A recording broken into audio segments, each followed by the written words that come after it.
Men, why should you stay single? Listen up, because this video is not going to go how you think it's going to go. There's a quote by Carl Menninger that says, "Love cures people, both the ones who give it and the ones who receive it." So let's jump right into it. I got 4 points for you for why you should stay single in 2025. And the first point, little bro, is that you're immature.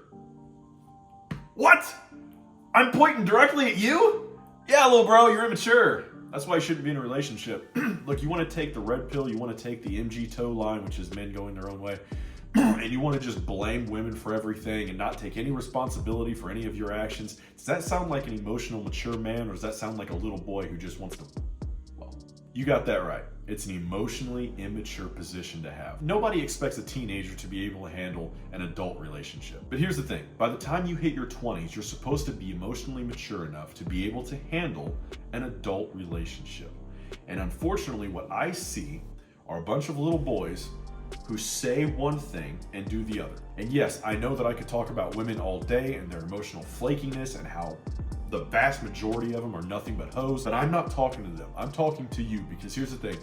I think deep down you do want to find the one.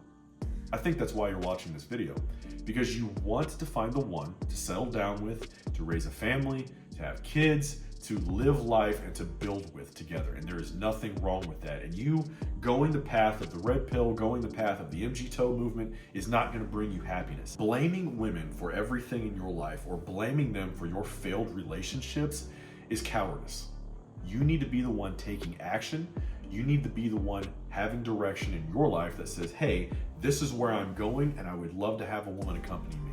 And if you're on that path, eventually you will find a woman that says, you know what, I would love to be a part of that with you. And a big problem I find is that men typically aren't like that anymore. What they are is they put their woman first.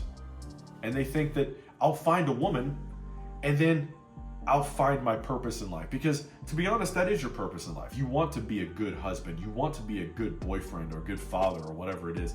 And I understand that. Those are good things to have, but they cannot be the top of your priorities. Because if they are, women sense that, and they sense that once I get into this relationship with this guy, the whole thing falls apart. It's like he no longer chases me. He no longer treats me like he did when we were dating. Why? Because you were the prize, and now he's got the prize, and now who cares? He's already got you. Why should he continue to try to get you when he's already got you? Now, I know that that's not fair for women, but that's how the majority of guys think nowadays. And unfortunately, we have a bunch of emotionally immature men who simply can't handle relationships. They blame women, they'll blame their moms, they'll blame their dads, they'll blame their ex-girlfriends, of course, and any other woman who turned them down, and they still can't see that the problem is them. Number 2, you can't handle your own emotions. Lil bro, if you cannot handle your anger, your happiness, doesn't matter what the emotion is, your sadness, what you're going to do is you're going to offload that burden onto your wife, onto your partner. And what's going to happen is they will resent you for it because you're weak, for one. And for two, that is not their burden. That is not their load to carry. That's yours. You need to man up, get control of your fucking emotions, stop acting like a little and actually act like a man. If you have that much of a problem, if you are that sad at life, if you are that depressed, if you are that upset, you shouldn't be in a relationship in the first place. Look, I'm giving you a little bit of tough love. I don't hate you, but you need to understand this. What you bring to that relationship should be nothing but strength, nothing but acceptance. And look, you don't have to accept everything about that woman. You don't have to love every single part of her. You could cut that relationship off, but you bringing any sort of emotional baggage is bull. That is not your business. If you have that much of a problem, you need to take that before your God. And that is the only person on this planet who should ever hear you. I need to calm down just a little bit. The point was simply you can't handle your own emotions. When you get angry, you fly off the handle. Whenever you're happy, you can't help but be happy. Whenever you get sad, you can't help but cry and all this other nonsense. And look, go ahead and do that. Go ahead and cry around your girl, find out what happens. Because you could put up with once or twice, maybe, you might be able to get away with that. But the problem is, with all emotion, this is not just tears, this is not just anger. She sees that you can't handle your own emotions, that makes you look weak, no matter what it is, even happiness. So what you need to do is learn to regulate. I hope that this isn't the first time you've heard that word, okay?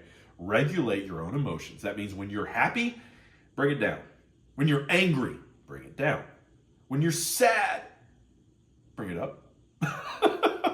I about said bring it down, but I don't think that really works in that context. The point here is that you need to be able to handle your own emotions, because you also need to be able to handle your woman's emotions, your kid's emotions, your boss's emotions.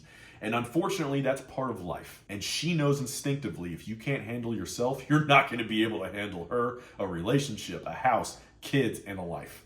Number 3, you're broke. There's a good one for you. There's a lot of guys who have really good hearts. Your mind is in the right place and you're really trying. And I usually see this with guys that are just teenagers. And you know, most teenagers are broke anyway. And it's easy to look online and see all the kids who are millionaires now. You know, I became a millionaire by the time I was 18 or 19 and blah, blah, blah. And I understand looking at that and thinking that there's something wrong with you because you work at McDonald's. And I worked at McDonald's when I was a teenager too. There's nothing wrong with that, okay?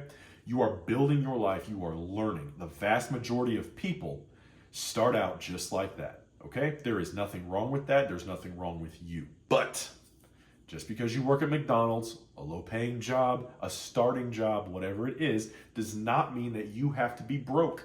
It doesn't mean that you can't live by a budget. That doesn't mean that you can't learn about money, because the more you learn about it, the more you're able to control, the more you'll have. And now is the time to do so. If you think that you don't need to learn how to handle $100, you're not going to be able to handle 1,000. If you can't handle 1,000, what makes you think you're going to be able to handle 10,000, 100,000, a million that you eventually want? And it's okay to want those things. But the point is, you can't even handle 100. Spilled it. You can't even handle $100. You can't handle $1,000. You wouldn't know what to do with it. And the simple matter is you need to learn how to do that. So point number 4, you don't take responsibility. And this is such a huge one. You are going to mess up. You're going to mess up bad. There are going to be miserable times. There are going to be times where you mess up so bad, you're going to think there's no coming back from it. And I mean, you're going to mess up as a man, in your job, in all of your relationships. You're going to mess up as a dad. You're going to mess up as a husband. And you're probably going to mess up pretty bad. You've got to take responsibility for your actions. Taking responsibility for your actions is masculine. It's saying, I recognize that I was fully in control of myself, and you should be fully in control of yourself. But you still made a mistake. You made the wrong decision. You bet on the wrong horse. It doesn't matter. And you say, you know what? I realize that. I acknowledge that. And I'm sorry for that. And I will do everything in my power to make sure it doesn't happen again. There's nothing wrong with that. And the average person, the average woman, is going to see that and think, okay, I can feel safer with this guy because he's still in control of himself. If he messes up, and he probably will again in the future, that he's at least going to admit it, work on it, and he'll be better for it. If you get nothing else out of this video, relationships and women, kids, a family, they are worth it.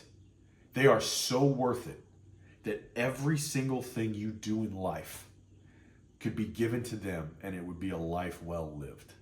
Do not take the red pill and think that all women are trash. Don't think or see children as a burden. Children and a wife are a gift from God if they're chosen well. The Bible says, he who findeth a wife findeth a good thing. And I know that's what you're looking for.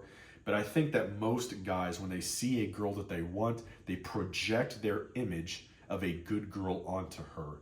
And they project the image of what they want in a wife and a partner onto her. And the second that she doesn't live up to that, they become hateful towards her. They become disrespectful towards her. And that's not fair to her, and that's not fair to you either.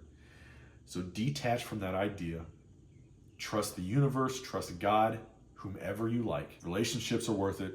Women are worth it. Children are worth it. You just need to have your goals, your life, your emotions on point before you bring them in, because you're going to be the one that takes care of them. You can do it, little bro.